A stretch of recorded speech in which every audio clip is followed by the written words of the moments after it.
Mesdames et messieurs, merci de nous rejoindre sur DIRTV HD Pointe-Noire pour suivre notre journal record du 24 juin 2023. Deux titres font la une du journal. Assemblée générale extraordinaire du club 2002 Pure Pointe-Noire. Oui, Niari, concertation de la série de développement communautaire du feu Nyanga. Bienvenue à tous.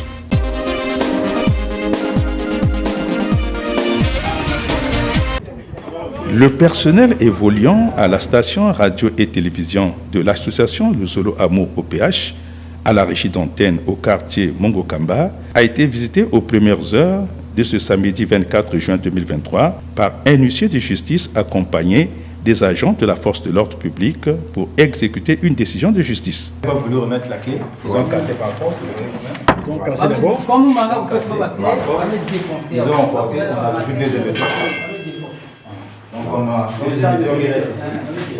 Ici, l'émetteur de la radio, en bas de la télé. Ils ont tout débranché, cassé même. Ils ont débranché, cassé par force. Vous voyez? Voilà. Donc c'est par force, ils ont carrément arraché. Ils sont partis. Et on a des onduleurs qui restent là. Une situation qui a pris de court le personnel de maintenance et de sécurité de ce média privé communautaire basé à Pointe-Noire. À 5h20, 25h30, quelque chose comme ça, on a reçu la visite policier. Il y avait un policier qui était en tenue. Bon, l'autre on a appelé lieutenant. Bon, je ne sais pas si c'est un policier.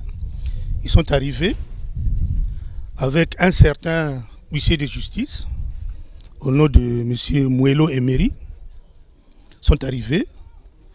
Ils ont commencé d'abord par l'entrée principale, donc là où il y a la sécurité. Et quand la sécurité pose la question, mais qu'est-ce que vous êtes venu chercher ici alors qu'il est 5h30? Que non, nous sommes la justice, nous sommes venus pour saisir la RTOPH. Je dis non, mais ça ne se passe pas à des heures comme ça. Il faut peut-être revenir à 6h, 7h quand il fera jour. Ils ont foncé et après, bon, finalement, ils ont cassé la porte et puis prendre le gardien qui était là. On l'a cloué les mains du gardien jusqu'à foncer là où il y a les appareils. Il y a mon chef de service, M. Bitoukou Vianney, qu'on a eu à minoter parce qu'il a résisté. Il a dit non, mais ce que vous êtes en train de faire, ce n'est pas normal.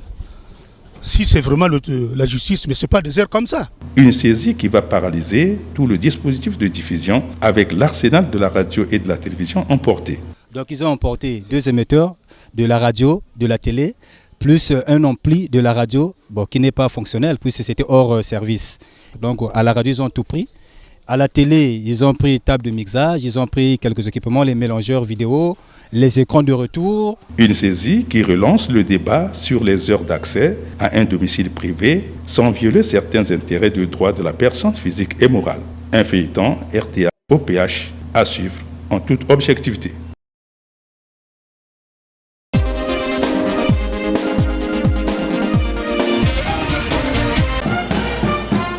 Le renforcement de la discipline et des ressources humaines comme facteur de l'efficacité opérationnelle de la force publique, c'est le thème retenu pour la célébration du 62e anniversaire des forces armées congolaises et de la gendarmerie nationale. Une célébration tenue dans la zone militaire de défense numéro 1 à travers le dépôt de la gerbe de fleurs devant la stèle du soldat de la paix en mémoire des disparus de la force publique.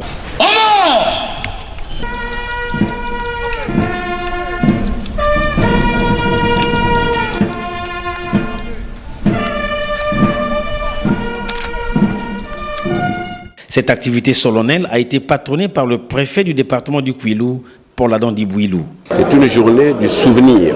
Mais quand on dit soldats inconnus, ça veut dire que ce sont les fils et les filles de ce pays qui sont tombés quelque part pour défendre la patrie. C'est la première fois effectivement que je participe à ce grand événement. Nous devons compter sur cette armée qui est l'armée du peuple, qui intervient en cas de besoin, toujours pour maintenir la paix. Je voudrais leur dire merci et chapeau pour cet événement. Riche en émotions, ce 62e anniversaire des FAC et de la gendarmerie nationale a été une aubaine pour la compagnie du génie combat de la 10e brigade d'infanterie de la zone militaire de défense numéro 1 par ce don d'un nouveau bâtiment de 5 bureaux désengorgeant le magasin central de la zone. L'événement qui nous réunit ce jour est celui de la réception de ce bâtiment érigé au profit des personnels de la compagnie du génie de la zone militaire de défense numéro 1. Le général de brigade commandant notre circonscription opérationnelle, par ma voix est particulièrement heureux de l'aboutissement de ce projet qui s'inscrit dans le cadre de l'amélioration des conditions de travail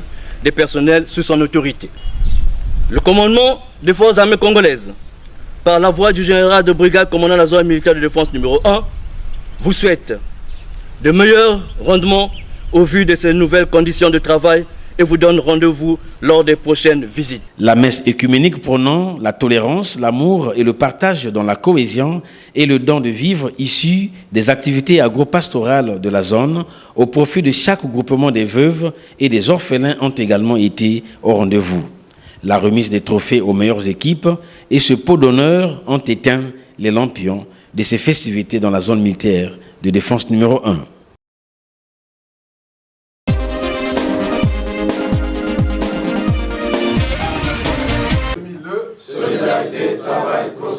En vue de combler le vide sénatorial constaté dans les instances dirigeantes du Club 2002 PUR du département de Pointe-Noire, il s'est tenu dans la soirée du 23 juin 2023 à la permanence départementale de ce parti une assemblée générale extraordinaire des membres du bureau exécutif, en présence de Louis-Gabriel Missatou, président départemental, et de Jean-Paul Bongo, membre du Conseil national de surveillance. Les participants ont examiné le contenu du décret convoquant le collège électoral aux élections sénatoriales du 20 août 2023. Ces derniers ont adopté sans amendement une recommandation dont voici la substance. Les membres du bureau exécutif départemental et des bureaux exécutifs des organes intermédiaires du Club 2002 PUR du département de Pointe-Noire se sont réunis en assemblée extraordinaire ce vendredi 23 juin 2023 au siège de la permanence du parti. À l'ordre du jour, le décret numéro 2023-677 du 16 juin 2023 portant convocation du collège électoral pour les élections sénatoriales scrutin du 20 août 2023. Après examen, l'Assemblée extraordinaire, afin de consolider et d'harmoniser la majorité présidentielle dans le département de Pointe-Noire, tenant compte du poids politique du parti dans ce département et au regard du nombre de ses conseillers municipaux et départementaux à l'hémicycle local, recommande au secrétariat permanent la prise en compte d'une candidature du Club 2002 PUR du département de Pointe-Noire aux élections sénatoriales du 20 août 2023. L'Assemblée extraordinaire réaffirme son soutien indéfectible à son Excellence, M. Denis Sassou Nguesso, président de la République, chef de l'État. Au nom du président fondateur du Club 2002 PUR, Louis-Gabriel Missatou, a pris acte de la dite recommandation. Au nom du révérend Wilfried Guy César Nguesso, président fondateur du Club 2002 Parti pour l'Unité et la République, nous prenons acte de votre recommandation issue de cette assemblée extraordinaire. Nous nous engageons à la transmettre fidèlement au secrétariat permanent de notre parti. Nous vous engageons par ailleurs à continuer à être la réserve politique et stratégique de son Excellence M. Denis Sassou Nguesso, président de la République, chef de l'État, autorité morale tutélaire du département de Pointe-Noire. Une assemblée générale extraordinaire du Club 2002 PUR du département de Pointe-Noire, tenue pour garantir l'équilibre des quotas au Sénat, des partis alliés au PCT et donc de la majorité parlementaire. Club 2002, solidarité, travail, prospérité.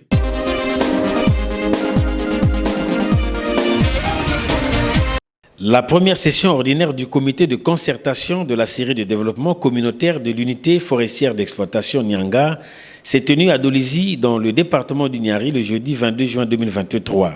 Cette session inscrite dans le cadre de l'approbation et du financement des micro-projets des populations riveraines de l'unité forestière d'exploitation de la zone déjà citée a été présidée par Armand Modi Mafumbu, président du dit comité en présence des sous-préfets de la zone concernée, des directeurs départementaux et des représentants de la Société congolaise industrielle des bois du Niari, Siben en abrégé.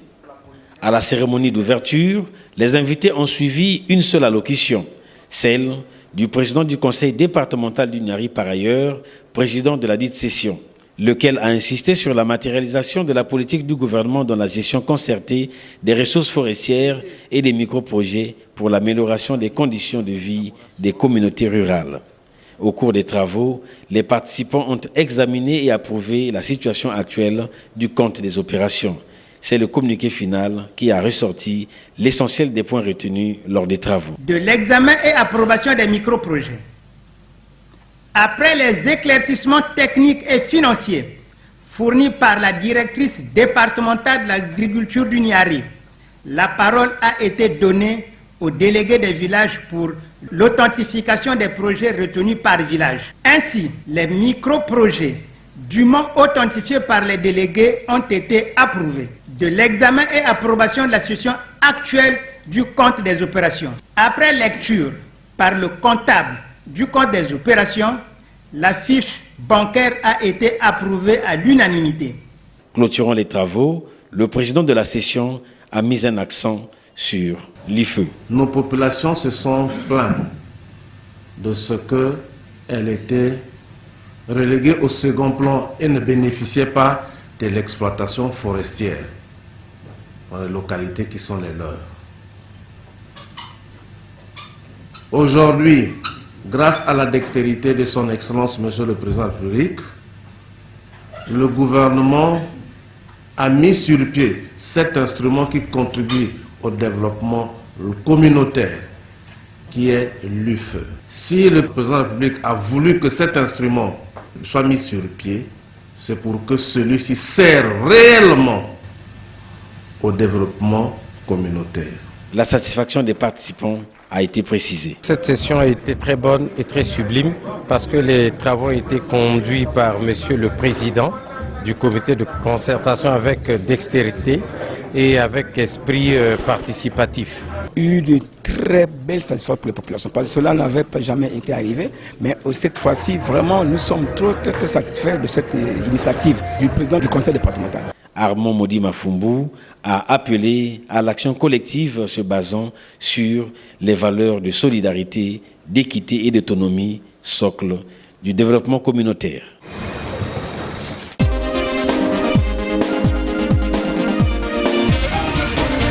« 28 166 candidats de l'enseignement général du département de Pointe-Noire, repartis en 74 centres d'examen, ont affronté ce mardi 20 juin 2023 les épreuves écrites des mathématiques, ont ouvert les hostilités de la session du bac général. Les lycées Victor Augagneur et les Trois Glorieuses ont reçu la visite du secrétaire général de la préfecture et du maire de la ville de Pointe-Noire, deux autorités venues encourager et soutenir les candidats à la réussite par l'effort pour être à l'abri des fraudes d'examen. Au lycée Victor Augagneur, les officiels ont assisté à l'ouverture des malles d'examen avant la distribution des polycopiés aux candidats.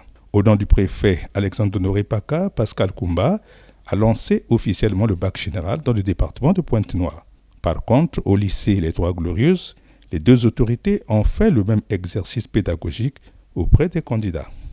Ici, l'on a observé certains malaises des candidats tressés, secourus par une ambulance des services de sécurité civile. À la fin de la visite, le secrétaire général, Pascal Koumba, a fait une lecture synthèse. Le baccalauréat a été bien organisé en amont.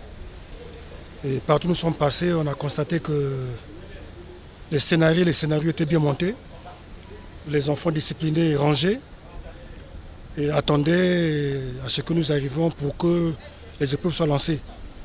Et nous avons lancé au lycée Victor Augagneur. Nous continuons à faire la ronde, mais déjà on peut se dire que l'état d'esprit des candidats est bon, le moral est bombé, et on espère que les choses iront de mieux pour que cette année Pointe-Noire soit dans le carré d'as des grands. Pour la première journée du 20 juin 2023, seules les bonnes notes de l'organisation, du dispositif de la fraude et de la sécurité ont réjoui les officiels.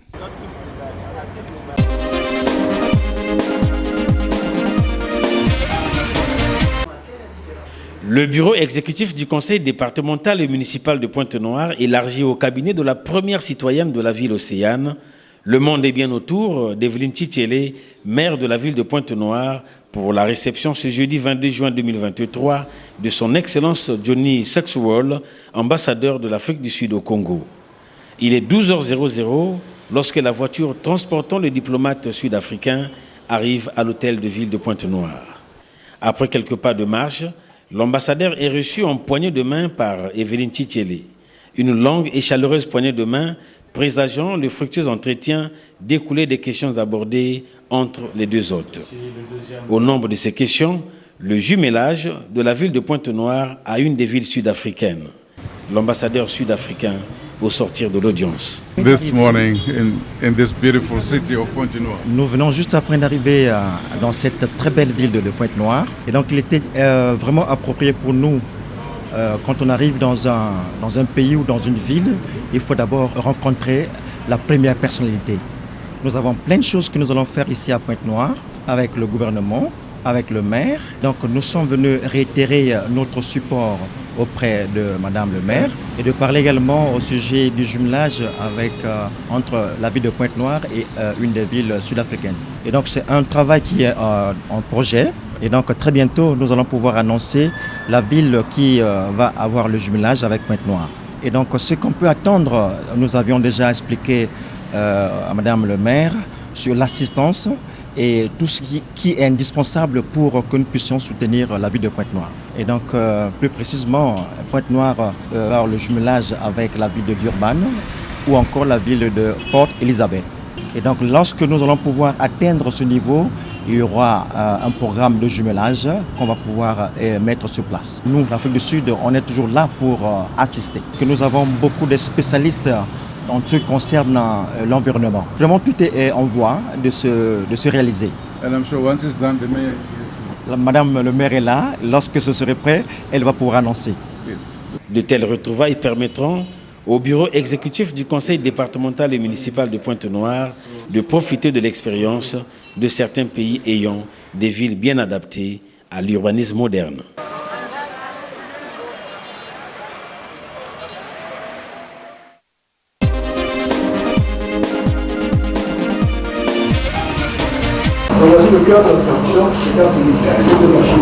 C'est sous le patronage du ministre de l'Économie, des Finances, Jean-Baptiste Andaille, qu'a été inauguré ce lundi 19 juin 2023 à Pointe-Noire le centre d'enrôlement du numéro d'identification unique.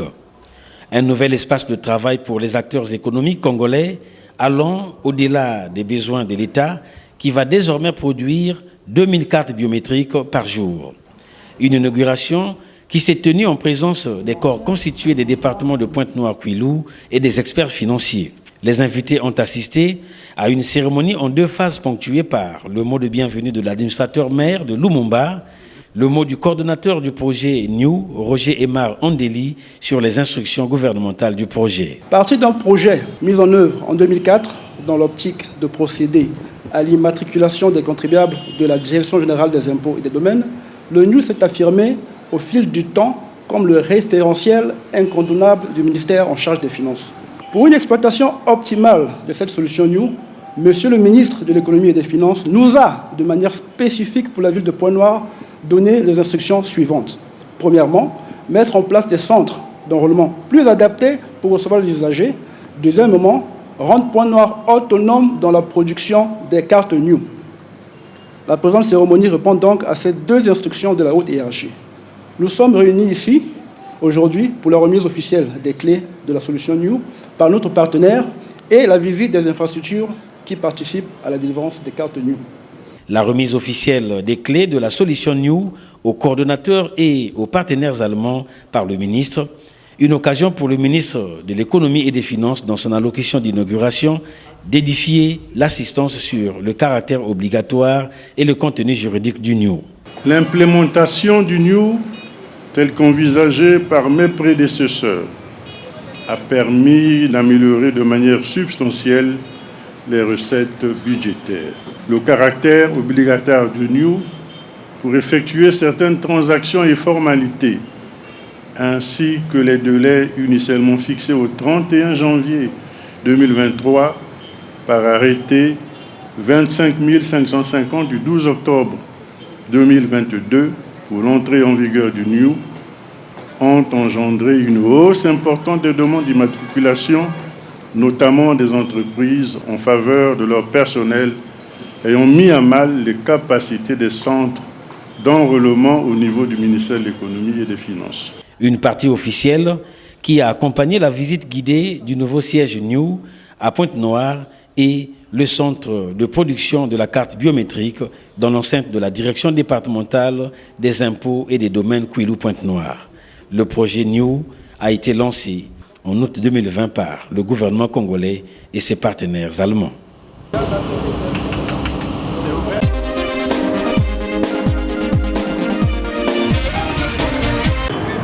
Devant les embouteillages récurrents et l'état du tronçon de route Ngoyo-Péage jusqu'au Grand Marché, les chauffeurs de bus ont augmenté sans réglementation en vigueur les prix du transport en commun variant de 150 à 300 francs, voire 400 francs à certaines distances du trajet.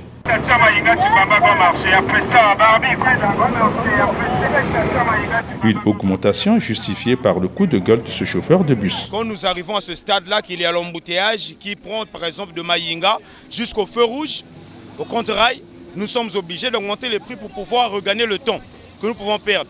Quand il n'y a pas des embouteillages, facilement nous sommes au Grand Marché, facilement nous sommes ici à péage, à Ngoyo. Mais comme quand il y a l'embouteillage, vraiment, du coup, ça nous retarde.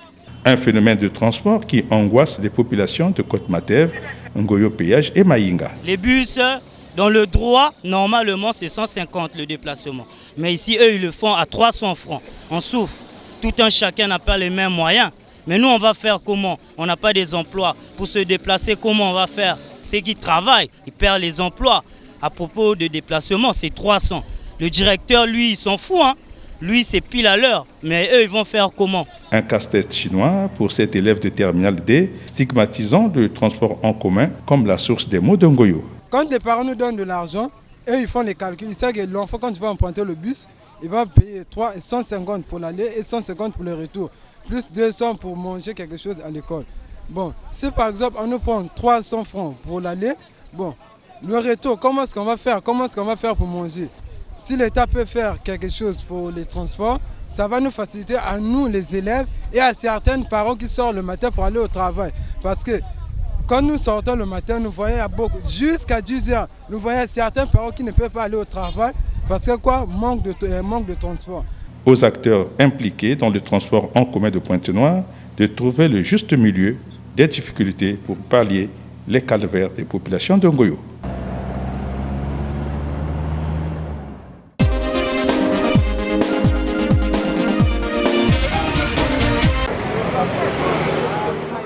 C'est une tradition pour la Fondation Anatole Koliné Makosso de transporter à titre gratuit les élèves candidats aux examens d'État de l'enseignement général au cycle secondaire. Ce mardi 20 juin 2023, la Fondation assiste les candidats au baccalauréat dans le département de Pointe-Noire où des bus de transport en commun ont été réquisitionnés pour cette opération salvatrice. À la manœuvre de la dite opération, Willy Tati Bouandji, président de la Fondation Anatole Koliné Makosso. Ici, nous sommes au quartier Mongo Kamba, rond-point Tister Chikaya, où les candidats au baccalauréat habitant ce secteur, voire Vindulu ou Mengo, sont prêts d'aller à leurs différents centres d'examen. Le moral des candidats transportés est au zénith, à l'image de celui-ci présentant le baccalauréat C et saluant l'initiative de la Fondation ASEM. Cette initiative est bonne pour permettre à ceux-là qui vivent un peu loin, pour ceux-là qui ont un peu de retard, puissent arriver au moins à temps à leur centre. À cette 6e édition, la Fondation ASEM continue d'apporter son soutien aux futurs cadres de ce pays. La Fondation Anatole Koliné Makosso est à sa 6e édition. C'est un moyen pour nous de soutenir et accompagner les futurs cadres de ce pays. Et nous leur demandons d'être sereins, de ne pas se fier au bébé Lili. L'examen, c'est dans les cahiers. Qu'ils ne soient pas perturbés par les labos. Voilà pourquoi nous, parents, nous sommes là pour les accompagner. Ils doivent nous faire plaisir.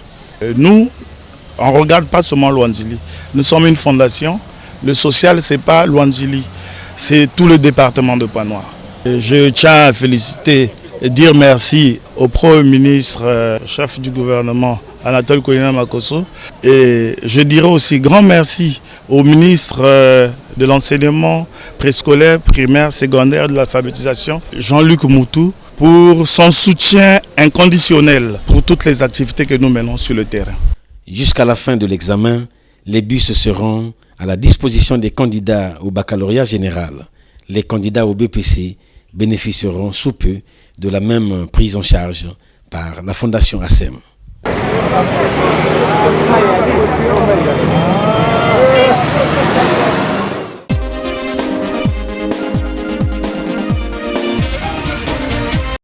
Pour donner aux entrepreneurs les moyens de stimuler la croissance et la création d'emplois, la société de téléphonie mobile MTN Congo a lancé le 14 juin 2023 à Brazzaville la 6e édition de son programme communautaire élargi aux entreprises.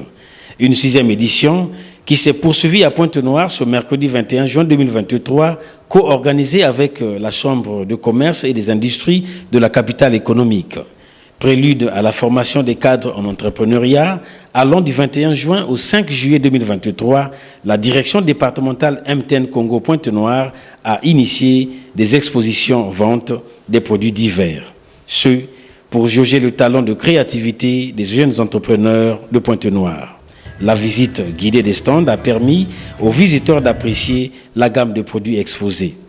Gabriel Okotaka, sur le sens donné à la 6e édition et les objectifs à atteindre. À Pointe-Noire, ça va se dérouler sous forme d'une foire où les jeunes entrepreneurs congolais vont exposer le fruit de leur travail et de leurs produits. Alors, assorti à ce foire, nous aurons aussi des formations qui se tiendront jusqu'au 5 juillet. Et ces formations, on va les tenir dans la salle de formation de la Chambre du commerce.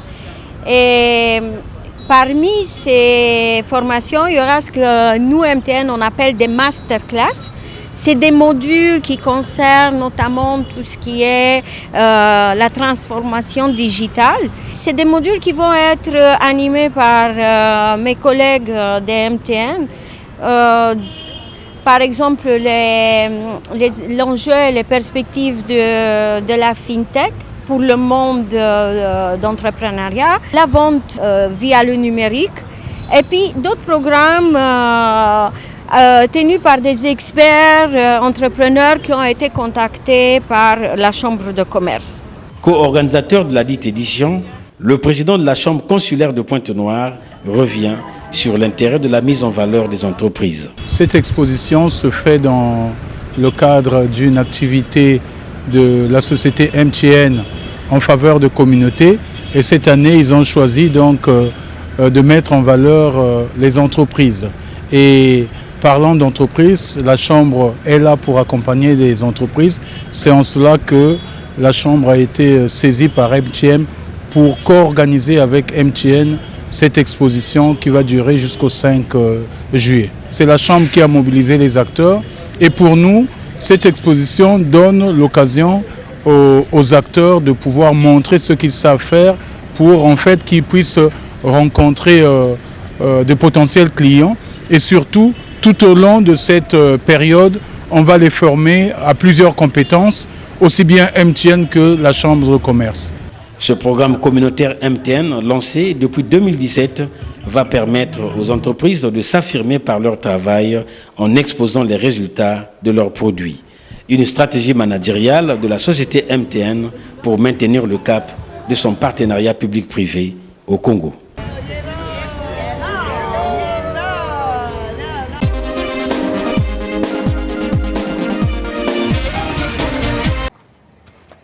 Admis à la retraite depuis 2 ans, cet inspecteur d'impôts vivant le quartier Côte-Matev, ex-PH Angoyo, ne se laisse pas aller à l'oisiveté. Jean-Félix Milandou, ayant subi une formation auprès d'un agriculteur indépendant, donne son expertise au maraîcher d'Angoyo dans ce petit potager. Lorsque j'étais en activité, c'était comme une distraction pour moi. Je suis fils de paysan. J'ai grandi au bord des rails, là-bas, entre la rue Lénine et le passage à niveau de la rue Mbouché à Brazzaville. eux, au bord des rails, nos mamans toujours plantaient l'arachide, le maïs. Donc j'ai grandi un peu dans cette ambiance. Mais pour cette activité, j'ai suivi une formation d'un AID, agriculteur indépendant. C'est ça qui m'a poussé vraiment à m'intéresser à cette activité. Donc il faut qu'ils s'organisent pour travailler la terre, et faire le maraîchage ou d'autres cultures, planter le maïs et le manioc. Mais le problème qui se pose, c'est les financements. Justement, il faut que l'État s'organise à mettre en place un système de financement de ces jeunes-là. S'ils veulent s'organiser, s'ils veulent travailler, il faut qu'ils trouvent les moyens de démarrer. Le problème, c'est le démarrage, justement. C'est des jeunes qui sont en train presque de vieillir sans espoir de travailler. Donc il faut que l'État puisse mettre en place des systèmes de financement des micro-projets, comme on dit. Un espace agricole où se cultivent légumes, aubergines, ciboules, choux, oseilles, gombo et divers condiments. Chaque dimanche, arrosoir en main, il vient remplacer les équipes des maraîchers pour se faire utile. Une passion de la terre, le laissant dans le regret, sachant que l'agriculture n'est plus une priorité des priorités au Congo. Le Congo importe trop. Lorsqu'on va dans les supermarchés, il y a beaucoup de légumes, l'oignon qui viennent de l'étranger et même l'ail. Je constate que dans ce pays-là, on ne produit pas l'ail. Et l'ail se consomme très bien et c'est un bon traitement. C'est un aliment qui peut nous éviter certaines maladies. Donc le problème, c'est vraiment que l'agriculture soit vraiment priorité des priorités. Moi, personnellement, je ne vois rien. Ce n'est pas une priorité pour le Congo. Alors que lorsqu'on entend les discours, on nous parle de l'agriculture comme priorité des priorités. Mais sur les terres, partout dans toutes les régions, les paysans se débrouillent avec leurs maigres moyens. Dans ce pays, on ne peut pas voir, par exemple, 20 hectares plantés d'orangers, de safoutis. Il faut qu'on produise pour éviter aussi qu'on achète que l'argent de chez nous parte chez les producteurs d'ailleurs. Un quotidien d'un ancien fonctionnaire d'État qui fait de la retraite un cadre de bonheur pour s'occuper et continuer d'être utile à la société. Un exemple à suivre.